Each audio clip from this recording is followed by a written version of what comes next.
question from Damien. Can you ask Batya what has been the role of the media during COVID? So we could have this conversation for a couple of weeks, but can I ask you to unpack what you think the media's done over the last 2 years? Yeah, I mean, I think as knowledge industry people who were very easily able to work from home, I mean, to me, the COVID divide is not blue versus red, it's working class versus elites.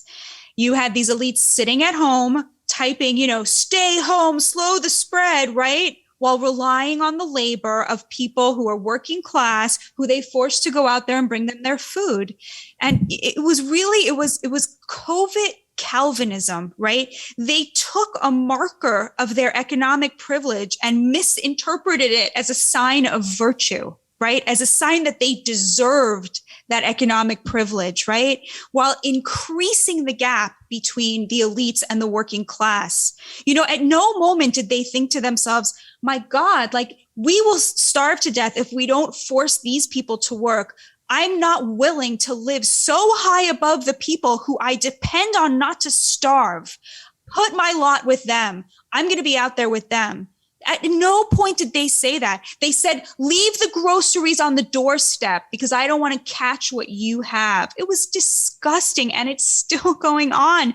And you look, for example, at the latest data, there's no gap between liberals, moderates, conservatives, and very conservative people. They all more or less are over COVID. The only people who still think COVID poses a serious threat to them are very liberal. The people who are very liberal. That's not a political ideology. That is a class ideology. Were the media during COVID barracking for a side? Yeah, very much. Yeah. Which side? I mean, the Fauci worship, they would get things wrong, and then they would move the goalpost. They would never admit it. You know what I mean? They would just change the topic, right? And so all of these average Americans are like, wait, but yesterday you said this thing. Are we just going to act like that never happened? We're just going to act like that never happened. Never one admission that they got it wrong. Always just, pushing the latest, whatever it is, the most restrictive. It's really, really terrible. Is that one of the reasons why, so for example, in the latest Edelman survey of trust, decline in the media in English-speaking countries has declined?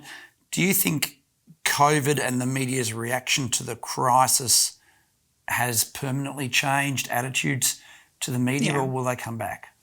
No, and they don't deserve to come back. I mean, don't watch, don't read things. There's nothing, it's useless. It's all just useless. There's nothing you can learn from these people that you can't learn from walking down to the local bodega or by going to church, I just think they've lost it, and it's good. There's a mass consumer boycott underway, and I'm so glad about it.